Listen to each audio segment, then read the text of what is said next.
And Amanda, what is really the difference between genuine, natural love and the ego? Well, in theory, a lot, but in practice, rather little. Obviously, if we are in a reciprocal, healthy relationship, that is love. Ultimately, love aims for the well-being and happiness of the other person, above whether you are involved with me. However, the moment we start with things like, I like Pepito or Julita because they like Gustavo, she doesn't like it, and now I want her to look for me because I want to reject him, reject her, and things like that. That's ego. However, ego can make you think a lot about someone, become obsessed with someone. That is to say, we cannot underestimate it. It's usually not enough for us to understand that it's ego to detach from someone. The attachment is still there. Yes, it may be ego. Don't call it love, call it ego. But in the end, my obsession with ending things with the person is the same. Well, unlike love, ego is quite easy to influence, to play with.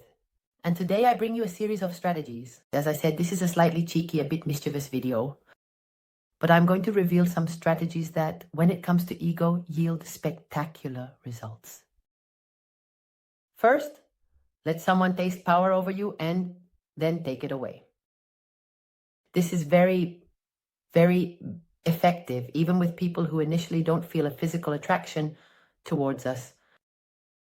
Why? Because it's also about understanding these. At this moment, I'm not looking for a reciprocal connection, a mutual flirtation. Rather, I'm going to understand you as, wow, I like you so much that it's noticeable. That I'm not able to control myself in your company, right? That I can't help but always say something to you, from my body language to the things I say, to how nervous you make me. It's a bit more like going in conquest mode. Directly, yes, I'm going a bit in fan mode. It's not that I'm looking for us to have something, but I would love it. Having something with you would be like my dream. I mean, I see you as the best, right? And you let the person savor that feeling of realizing that they have that power over you, that they provoke all that in you, that they unsettle you when you see them, that they destabilize you, which I love, but as I say, without really going to the point of a real attack. That is, you're not looking for it because we don't want to put the person in a position where they have to reject you. So it's like, oh my gosh, I really like you, but I don't initiate anything real. I mean, I don't propose a date. I don't ask what's going on, so that we don't reach the point where the person has the chance to decline the plan, to say no to you, to have to stop you, to have to set a boundary. As long as you do it in fan mode, the person is not going to set a boundary for you. They'll simply see it as, well, this person likes them. They might not take you very seriously, but this is normal. However, the moment you stop that, when you stop, when you no longer give them that power, wow, this hits the ego very, very hard. And everything we underestimate has a stronger effect when it happens. And so, as I say, this person, especially if it was a case where physically indeed you are not the prototype, hadn't noticed you or wasn't considering anything. Suddenly when you stop showing yourself like that and behave as if the power they had over you has evaporated, and you control yourself perfectly and don't pretend anything, or even go a little further and barely pay attention to them, as if you absolutely didn't care. This confuses a lot and hits the ego very hard. I mean, playing with the ego is undoubtedly one of the strategies that works the best. The problem is that often the person gets confused and takes it to the extreme where the person rejects you. And then, if the person has rejected you, they no longer perceive it the same way. That's why I think that nuance is important. I mean, if I had to highlight an important point here, it's that one. It's not about not caring about pursuing you and trying to see if it works, and if not, I withdraw. That obviously, yes, I see that it doesn't work. Withdrawal is the only thing we can do to see if we correct the situation, but it's not the same. I don't take it so seriously. I approach it more from a playful perspective, right? More like, oh, you're always so this or that, right? You understand me, like saying, oh, I see you, I get excited, I adore you, I such. But I don't get to the point where I'm rejected. And at a certain moment, when I see that you're getting used to it, that to some extent you savor it, that's when I completely change. And suddenly, look, I do control myself. Suddenly, I just don't pay attention to you, right? It's like, I see you and it's like seeing just anyone. This is very, very, very effective. Second, identify what others don't give them and provide it. That is, people can generally be categorized into two groups. Those who easily garner attention, and those who do not. I must admit that this works better with those who garner attention, but also with those who don't. In other words, it's about giving them what others don't. And this hooks them. That is, let's say, of the two, the one I say is more effective.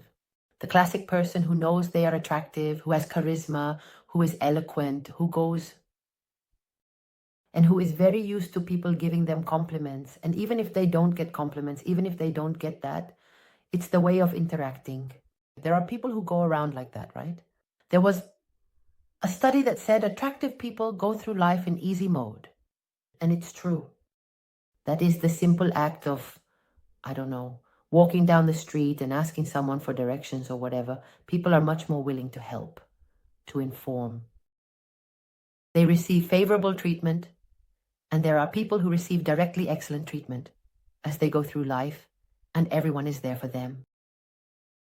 So people, though, beyond giving them direct attention, the way they relate is very positive, very much so. Well, a person of this type who you would initially think that is very difficult to win over, right? How am I going to appeal to the ego of this person who has so many people behind them? Well, precisely that point of having, the more people they have behind them, the more effective this strategy is. So you, unlike the rest, here you have to act even more. I mean, it's not enough to be indifferent. I would take it, let's see, measure. If it's a person who receives attention, but not that much, it's enough for you to be more neutral. But if you come across one of those people who make a big impact wherever they go, who are used to getting a lot with very little, that is, any comment they make is accompanied by a giggle or a smile from the person receiving it.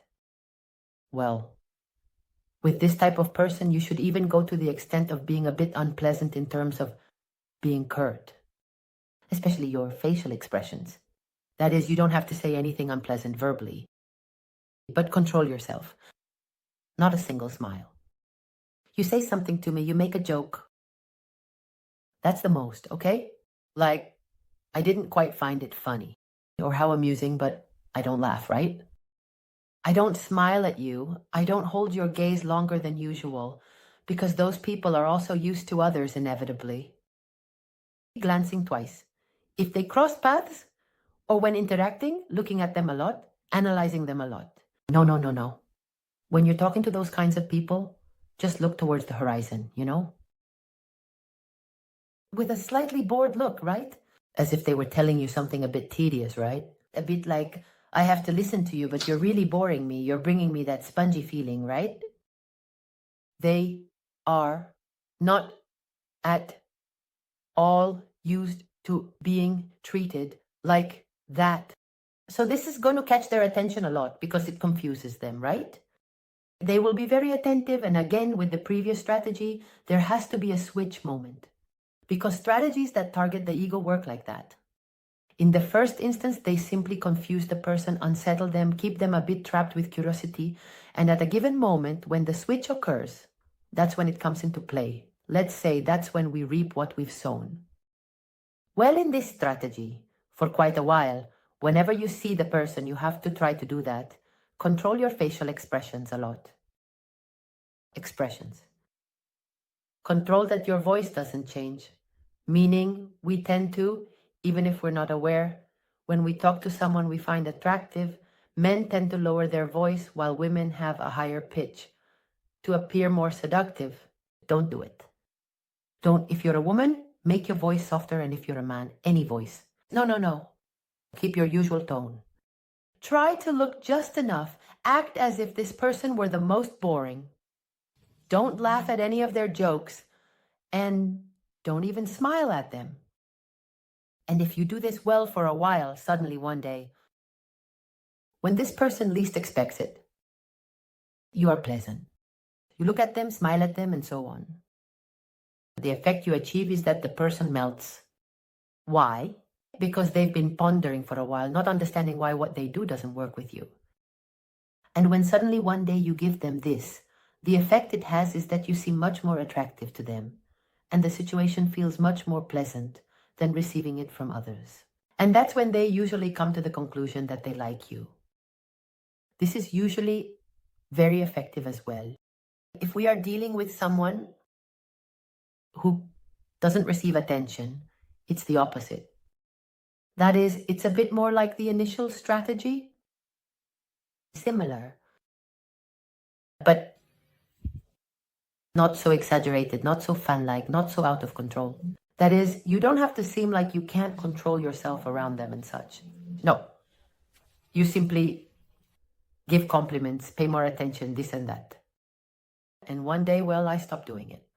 But everything a bit more subtle. We don't want to crush anyone's morale here. I would apply this point more with people who receive a lot of attention, because with them it is indeed tremendously effective. The third, act as if you like them. Treat the person with attraction, as if you like them. You can even flirt, make a comment, but let them understand that you're not convinced. How? For example, I don't know. You can openly talk about your type, emphasizing a prototype that is completely different from the person, right? For example, if we are in front of someone short, right? You can casually mention, wow, it's just that I've only dated people who are tall. Otherwise, it just doesn't convince me, right? Or if they are brunette, oh, well, I only like blondes. I've always loved blondes. And the person is left like, I don't really understand what's happening, or some drawback. For example, I would never have a relationship with someone who doesn't, if, for example, this person lives in a shared apartment, lives with their parents, I would never have a relationship with someone who doesn't live independently. Just say it so casually and change the subject. I mean, it's not about constantly repeating it. But the fact that on one hand, it seems that,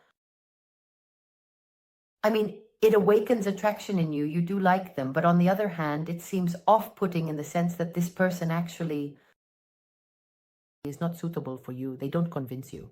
Moreover, what's interesting here is that the ego is what sets the filter. It's not like, yes, I like you. I'm not convinced because I don't know yet. It's like, yes, I might like you, but unconsciously by setting that filter, it's like saying you're not good enough for me. I have a quality that I demand which you are not capable of having or that you do not fulfill. And it's that part that makes the ego flare up. The part that's like, what the heck, if this doesn't match, if it doesn't appeal. If it doesn't appeal, especially if the person, this hits even harder because the ego is like that. If, for example, the person feels that deep down, objectively, physically, for instance, they are more attractive than you, right? Or they have more qualities than you. Let's say it's a person who believes they are out of your league, right? Who feels like they could find someone more appealing than you, more attractive than you, right? And now suddenly it's like, but what the heck? I mean, I know you could like me, and it's obvious you do. But on the other hand, you're telling me you would never date someone who doesn't have this and I don't have it, or who is like this and I'm not, right? And this is very confusing and hits the ego hard and directly leads the person, without realizing it, to start competing to show you that they could if they wanted to. And by trying to prove to you that they can, they don't realize that those efforts they make are justified until an attempt to repair their ego ends up turning into a real desire to have something with you. The fourth. And this works very well in 12 scenarios. Either someone who is denying us a relationship or someone who has left us or is rejecting us. In the first scenario, imagine that you have a friends with benefits situation. You understand that maybe at some point you've already laid your cards on the table to find out if there's any way you could be something more, perhaps appealing to how compatible you are, the chemistry, not understanding what's missing. In theory, you say you adore me, so what's the problem, right? But this person always has a reason, right? Probably. To avoid offending you, they won't tell you it's because you don't convince them for a relationship. They'll let you know that at this moment in their life, they don't have time. Or they're not considering anything, but they do feel something. Anyway, the classic speech of, it's not you, it's my circumstances, but I still adore you. Okay? So at a given moment, make them understand that they are right, that it is so, that it's true, that you've actually thought it over. And you think it's better to keep it casual. And this very happy that it truly seems sincere. Okay? This person won't understand what's happening. And perhaps their intelligence might even conclude that this is somewhat of a strategy because, of course, it's like, oh, but what? But they will give you the benefit of the doubt because you've already had a connection, there's affection. And if you do it well, they will give you the benefit of the doubt and won't understand what's happening. They might even ask if you've met someone. No. But it's true. I realize that deep down, I think a relationship between us wouldn't quite work out. And you continue acting normal. That's bait for their ego. It's bait that usually doesn't bear fruit immediately. It takes time, but believe me, many times the ego is like that. We can't expect the person to give us an immediate result. There are times when dealing with the ego is like planting a seed, and little by little it grows, and you can stop worrying. In fact, the more naturally you act afterward, it's not about trying, oh, I say this and see that it hasn't worked. Well, I'm going to emphasize it. I'm going to repeat it on the next date. Once again, I'm going to say that it's a good thing we're not together. No. Don't keep repeating this or constantly bringing it up. You mention it once and then change the subject, switch topics, move on to something else and let time pass. Trust me, it won't give you instant results. But wait for a couple of dates, wait for a couple of meetings, and on your part, just continue as usual. You simply let it slip that you already see them as someone for whom it truly wouldn't make sense and continue as normal as you have been. And you'll see, as time passes, this has an effect. The other scenario, as I mentioned, is that person who might have left us or told us it can't be or whatever, and has already seen us in a bad state, right? We've shown that this hurts us, that this affects us, right? And after some time, if you have the chance, because either you're still in contact with the person or you see them occasionally or whatever, act normal again without doing much, without saying you have something important to tell them or announcing it, right? The more subtly it can be woven into a conversation, the better. I mean, it's not about having to give a big speech or presenting strong arguments. We don't want to argue. The less you argue, the more the person has to try to figure out why. Your change of opinion, whether it's because they're not worth it, because someone else has appeared or whatever. That's what it's about. So calmly, at some point in the conversation, very subtly, let it slip something like, in the end, I'm glad that no. In the end, the truth is, I'm glad that even this didn't work out. And you change the subject, okay? So that the person suddenly, without realizing it, hours later, starts thinking, wow, did they really say that to me? That they're actually glad that ours didn't work out. But how can this be? If I realized it was terrible, no. What does that mean? That it overwhelmed me? No, I don't think so. No, but did they really say it to me like that? No, maybe they didn't say it to me. No, yes, they did say it to me like that. Okay? That's why I say it has to be something short, subtle, and slipped into the middle of the conversation. The fifth and last one, which is somewhat a variation of the previous one, but different, is to start getting to know someone and very soon make this person see through veiled comments, hints, that if we are looking for a relationship but not with them, just by doing that, the person who perhaps wasn't looking for a relationship either. This will directly hit their ego, and once again, what it does is distract attention. That is to say, instead of the focus being on what I want, and if you are what I want and what I want with you, the focus is on why you don't want something that you do want, but you don't want it with me. What is wrong with me? Why am I not enough? In other words, in the end, the person ends up focusing on what interests us, so that, without realizing it, they start making efforts to achieve something they haven't even considered if it's really what they want. I repeat, the same dynamics are at play here as in the others. Subtlety is not going on a date and having a serious conversation where I tell you, no, today I'm looking for a relationship, but not with you. No, this has to be infinitely more subtle, like giving hints, saying, I can't. With you, I'm clear that we're just going to have fun. You know, we're going to be good friends, have something casual, something like that. Haha, but I leave it at that. And at some point, I don't know, I'm talking with my friend who's looking for a serious relationship, and I told her I understood because I'm also at a point in my life where I want to settle down. So I explained to her about that. That is, you drop it even while you're talking about another person, another matter, right? And you focus on the other topic because it's precisely about avoiding that person starting to question you, investigate, and having to get serious. Everything has to be very subconscious, a background thought that when the person wants to realize it, there's something inside them that says, but what's going on here? That's how the ego works. Well, here I leave you with these strategies that, as I told you at the beginning, it's ego, yes, but it works, it does. If you liked it and you're not subscribed yet, of course, I invite you to do so. Click the bell because I would love for us to see each other again very soon. And until then, as always, I send you a big kiss.